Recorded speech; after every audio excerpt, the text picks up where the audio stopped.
예수님께서 제자들을 따로 가버나움 집에 불러 모으시고 아주 중요한 말씀들을 하시죠. 작은 자 하나를 예수님의 이름으로 영접하면 곧 나를 영접합니다. 또 나를 영접함은 나를 보내신 이를 영접합니다 라고 말씀하시면서 주님의 이름으로 주님께 속한 자들을 대접하면 그 상을 잃어버리지 않을 것이다 라고 분명하게 말씀하셨습니다. 이어지는 오늘의 본문의 말씀도 같은 뜻으로 그렇게 말씀하고 계시죠.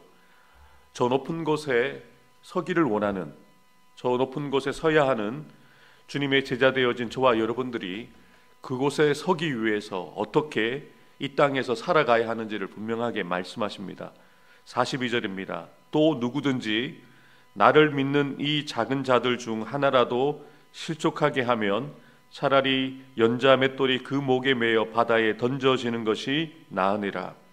저 높은 곳에 서기 원하는 저와 여러분들은 한 신앙의 공동체 안에서 다른 지체들을 실족하게 하는 일, 다른 이들을 시험 들게 하는 일이 없어야 한다는 것을 분명하게 말씀하십니다. 신앙생활은 자신의 신앙으로 하나님께 받아들여지고 하나님 나라 가는 것은 맞습니다만 우리가 신앙생활을 홀로 하지 않죠. 신앙의 공동체 안에서 지체들과 함께 합니다. 그래서 나만 잘 믿어서는 안 됩니다. 나만 열심히 기도생활해서는 안 됩니다. 혹시라도 내가 가지고 있는 신앙적인 성향과 그 특징 때문에 다른 이들에게 시험 들게 하거나 다른 이들을 실족하게 해서는 안 된다는 것이죠. 또한 다른 이들을 우리가 또 함부로 판단해서는 안 된다는 것입니다.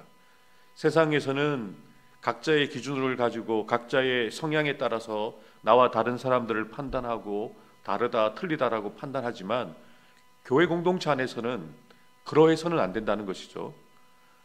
다르다는 것이지 틀리다는 것이 아닙니다. 서로 용납하고 이해하고 받아들여야 되는데요.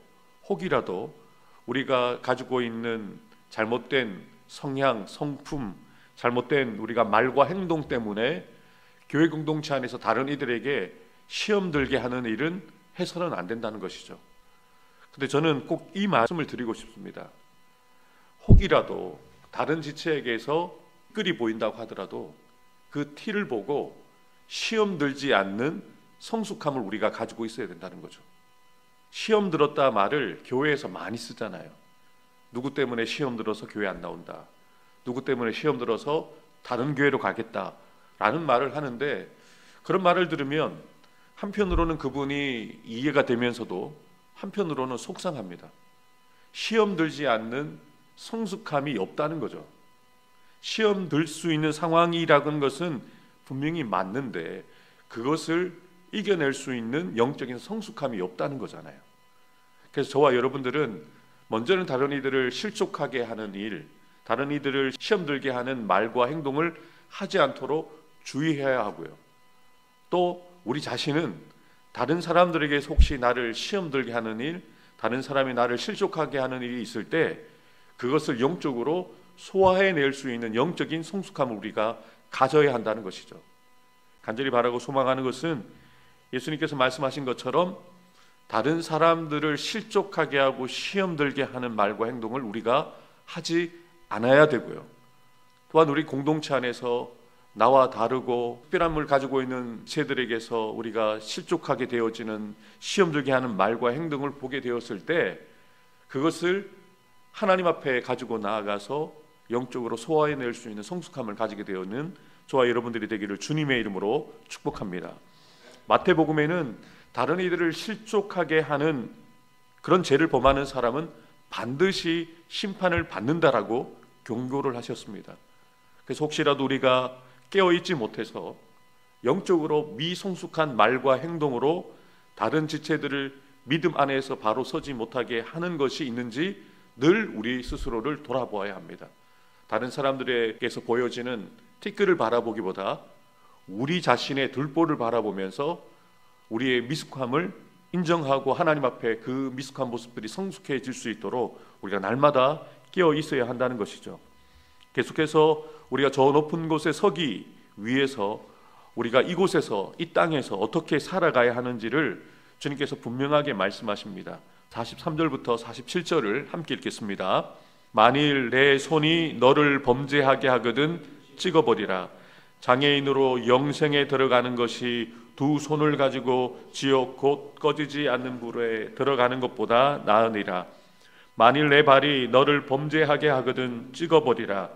다리 저는 자로 영생에 들어가는 것이 두 발을 가지고 지옥에 던져지는 것보다 나으니라. 만일 내 눈이 너를 범죄하게 하거든 빼버리라. 한 눈으로 하나님 나라에 들어가는 것이 두 눈을 가지고 지옥에 던져지는 것보다 나으니라. 아멘.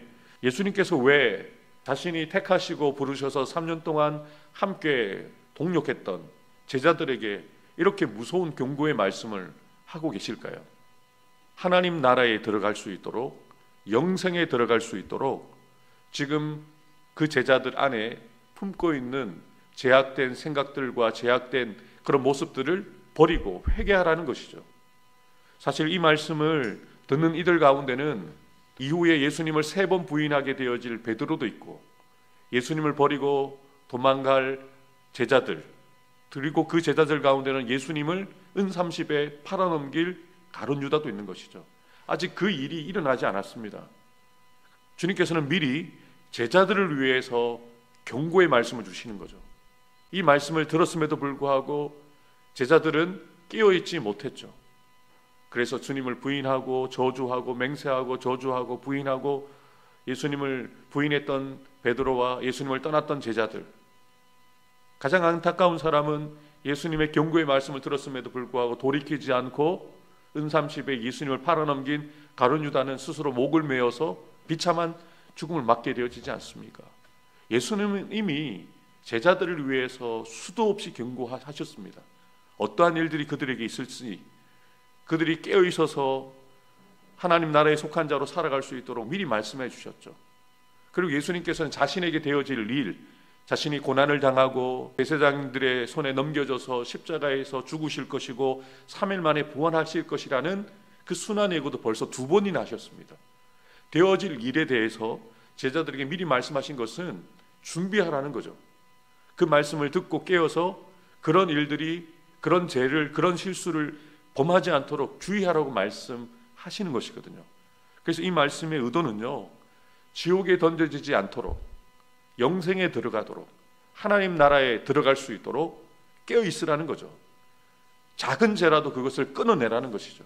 이런 주님의 그 뜻을, 그 마음을 제자들이 헤아릴 수 있었다면 일어날 일이 일어나지 않을 수도 있다는 것이죠.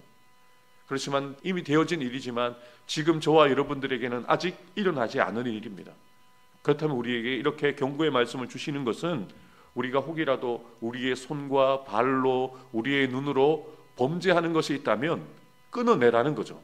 천국에 들어갈 자로, 영생을 소망하며 살아가는 자들로서 하나님 나라에 들어가는 저 높은 곳에 서는 자로서 가져서는 안 되는 그 죄들을 끊어내라고 주님께서 말씀하시는 것이죠.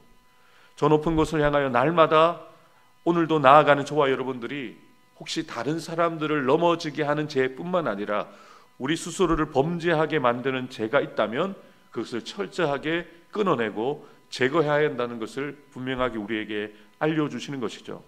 사랑하는 성도 여러분, 예수 그리스도의 몸된 교회 안에서 예수님과 동행하는 일에 걸림이 되는 죄가 있다면 그것이 무엇인지 우리가 깨달아 그것을 주님 앞에 나와서 회개하고 고백하고 돌이키는 역사가 있어야 된다는 것입니다. 그것이 바로 예수께 부르심을 받은 제자들로서, 하나님의 자녀로서 오늘을 이 땅 가운데서 살아가는 모습이라는 것이죠.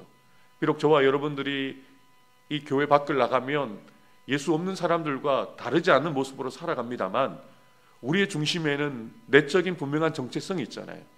우리의 시민권이 천국에 있기에, 우리는 하나님의 백성이기에 하나님의 백성답게 저 높은 곳에 설 자로서 거룩하게 살아가야 한다는 것을 우리에게 알려주시는 것이죠. 하나님께서 싫어하시는 제약된 생각들과 제약된 언어의 습관들과 제약된 그런 모습들이 우리에게 있다면 단호하게 잘라내야 합니다.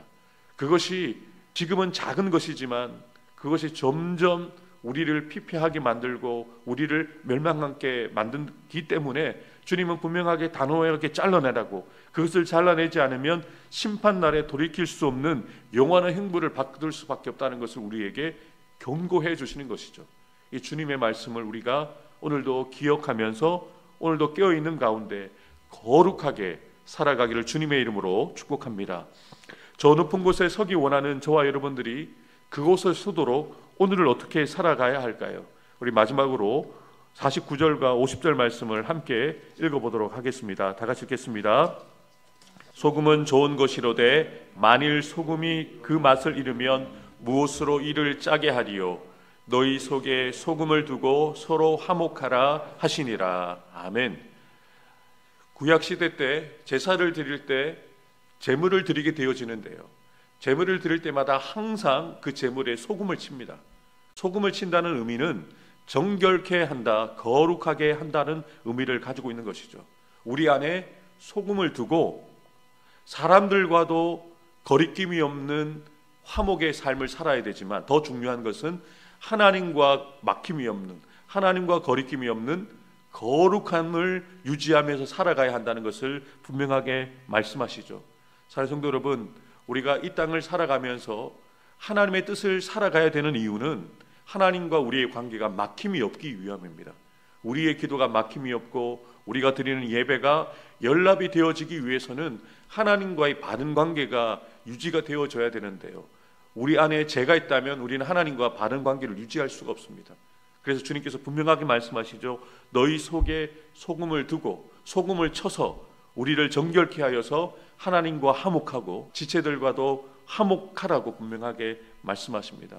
오늘도 저와 여러분들이 삶을 살아가는 삶의 현장들 가운데서 이 말씀을 기억하고 오늘도 우리 스스로를 정결하게 하고 거룩하게 하여, 먼저는 위로는 하나님과 화목한 자로, 또한 수평적으로는 우리 지체들과 사랑하는 가족들과 아내와 남편과 가족들과 직장에서 만나는 동료들과 우리가 만나는 모든 사람들과 서로 화목할 수 있는 거룩함을, 정결함을 가지고 살아가는 저와 여러분들 되기를 주님의 이름으로 축복합니다. 기도하겠습니다.